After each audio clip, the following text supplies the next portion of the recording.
Tamulpur SP office सेनिफ्रायनो गंनै bike आरो गंसे स्कुटि गोमादों। थांनाय विधानसभा बिसायख'थियाव डिउटि खालामनो फैनाय सुबुंफोरनिफ्राय सिखावा तामुलपुर पुलिस सुपारिन्टेन्डेन्ट मावख'निफ्राय 200 मिटार जानथायनिफ्राय गंनै बाइक आरो गंसे स्कुटिखौ लानानै थांदोंमोन। बोहैथि दाननि 9 एप्रिल खालाराव गोमानाय गंनै बाइक आरो गंसे स्कुटिनि दिनैसिम जेबो सुलुं मोननाय जायाखै।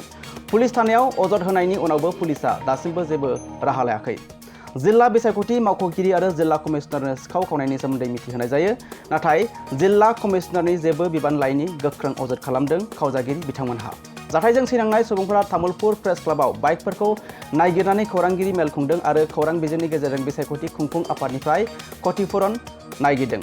गारिखौ लानानै थांजानाय सुबुंफोरा जाबाय बाक्सा निकासिनि उद्धव शर्मा, गारिनि नम्बरा AS28G2989 हान्टार बाइक, लोगोसे तामुलपुर आंगारधुवानिफ्राय उद्धव बर्मननि गारिखौ लानानै थाङो सिखावा, गारिनि नम्बरा AS14S8756 यामाहा FZ आरो बागानपारानि मिखाल गयारिनि गारिखौ लानानै थाङो सिखावा, गारिनि नम्बरा AS28E4198 एन्टर्क स्कुटि।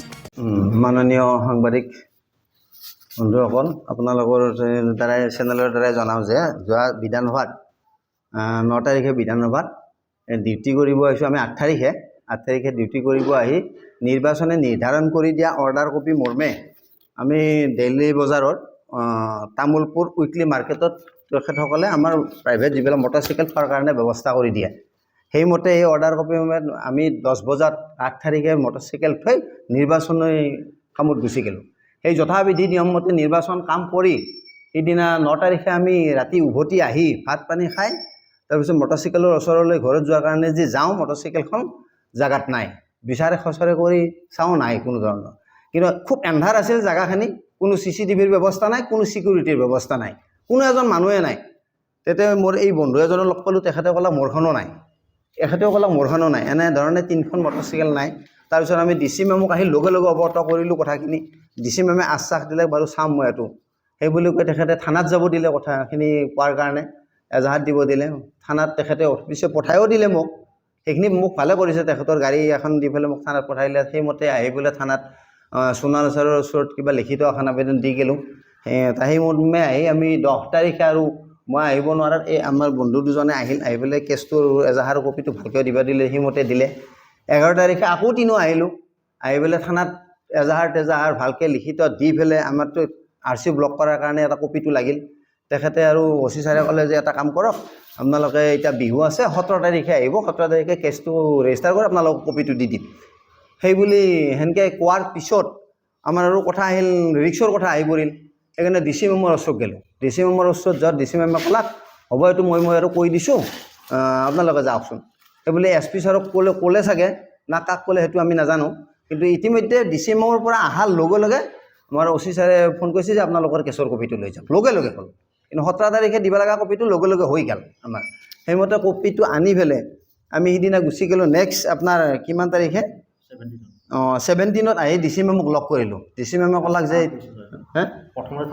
প্ৰথমতে থানাত গ'লোঁ। থানাত যোৱাৰ পিছত তেখেতসকলৰ পৰা বিশেষ একো সঁহাৰি পোৱা নাই। আমি ইনভেষ্টিগেশ্যন কৰি থকা বুলি কৈছে। বাকী কাগজ পত্ৰৰ ফালৰ পৰা কি আছে সেইটো আমি নাজানোৱে জানিবা।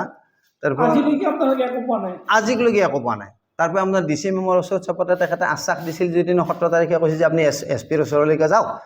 SPৰ ওচৰত আহোঁতে কৈছে যে আমাৰ চিকিউৰিটিৰ অভাৱ আছিল, সিদিনা এনে ধৰণে সেইখিনি কথা আমাক কৈছিল। কিন্তু কোৱাৰ পিছত আমি মুখ থকা জেগা SPৰ ওচৰৰ পৰা আহি পেলাই এতিয়া আপোনালোকৰ অন্য আমাৰ গত্যন্তৰ ব্যৱস্থা একো নাই।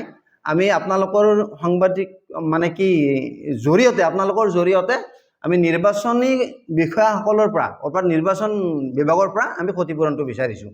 আমি বিশেষ এটা ক'ব লগা নাই। মই আৰু ছেকেণ্ড পলিঙত আছিলোঁ, এখেতো আছিল ছেকেণ্ড পলিং, এখেতো আছিল ছেকেণ্ড পলিঙৰ দায়িত্ব দিছিল।